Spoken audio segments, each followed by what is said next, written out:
The destruction of phone and internet connections has plunged Gaza into a communications blackout and created an information vacuum amid the heaviest aerial bombardment of the war so far. A handful of reports that emerged from the enclave on Saturday depicted chaos and anguish as paramedic teams and aid agencies struggled to coordinate rescue and relief efforts and families sought news about relatives.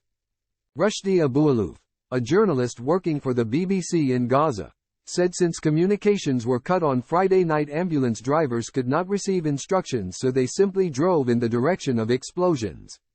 There's been panic everywhere, even here in Khan Yunis, where the bombing was less, as people try to reach family members in other areas to check they are safe. But the phones have been cut off, he wrote. It's total chaos. Palestinians, aid groups, journalists and civil society organizations said they had lost touch with staff and families in Gaza. Shortly after reports of lost service, exceptionally heavy bombardment was heard in the territory, and the Israel Defense Forces said their air and ground forces were intensifying their attacks in Gaza.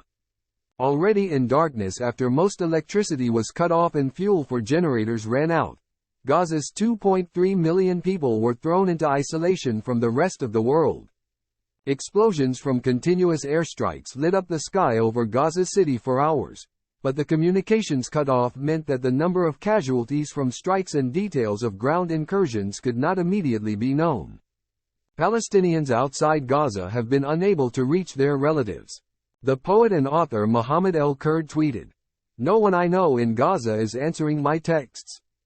Deborah Brown, the senior technology and human rights researcher at Human Rights Watch, said the blackout risked providing cover for mass atrocities and contributing to impunity for human rights violations.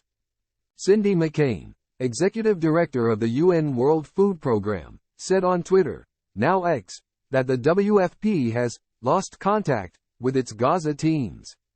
Israel has launched countless air raids on Gaza in response to Hamas's October 7 attacks inside the country, which Israeli officials say killed 1,405 people, mostly civilians.